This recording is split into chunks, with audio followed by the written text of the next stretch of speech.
Every year, there's millions of beginner gardeners growing tomatoes for the first time. But did you guys know that there's actually two types of tomato? The first one's called a determinate and the second's an indeterminate. But don't worry guys, I'm here to help you understand the difference between determinate and indeterminate tomatoes. So let's garden on. My garden, I'm growing mostly indeterminate tomatoes. The reason is because I want a continuous harvest throughout the season. Versus a determinate tomato will give you just one harvest. So an indeterminate tomato is going to allow you to harvest tomatoes all season long. There's three numbers we need to be thinking about when we're talking about feeding our tomato plants. It's called NPK. These are the three numbers you see on all your fertilizing packages.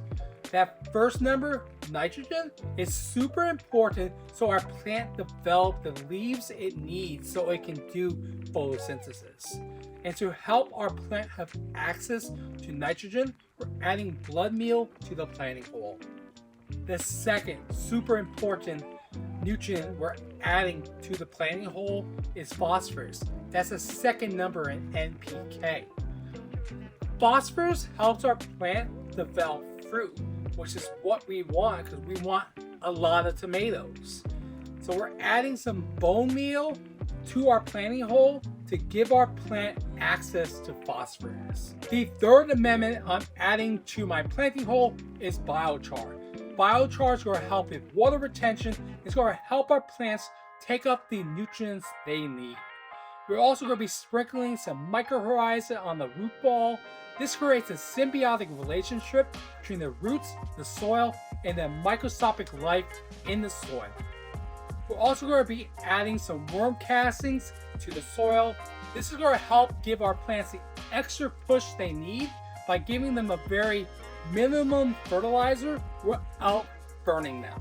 I also want to mention the third number in NPK, which is potassium.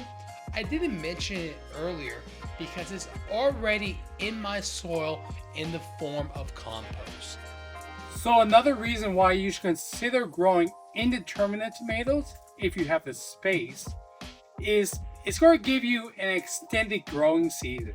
Because indeterminate tomatoes will continue to grow throughout the season, compared to determinate tomatoes, they'll stop growing after that first harvest.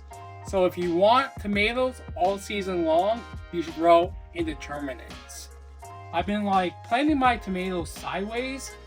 You don't have to, you can just dig your tomatoes deep. But by planting them sideways, you don't have to dig as deep.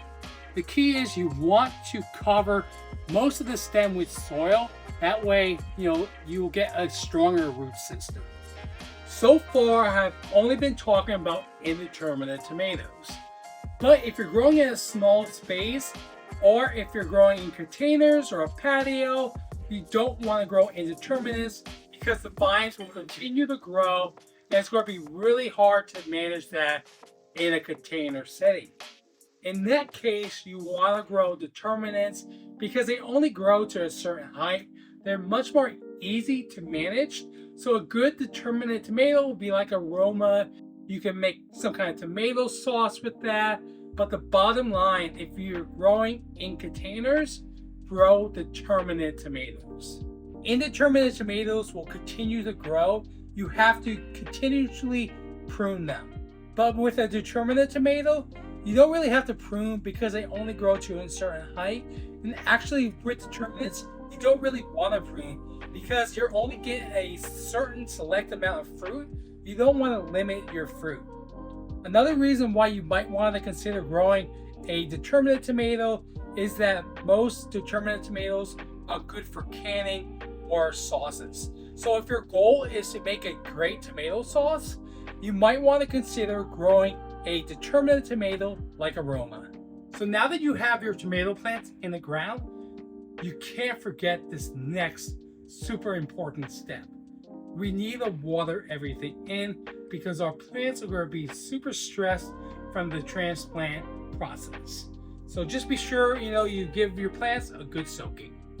All right, guys, so I hope that introduction of the differences between a indeterminate and determinate tomato has helped you decide on what type of tomato is best for your garden.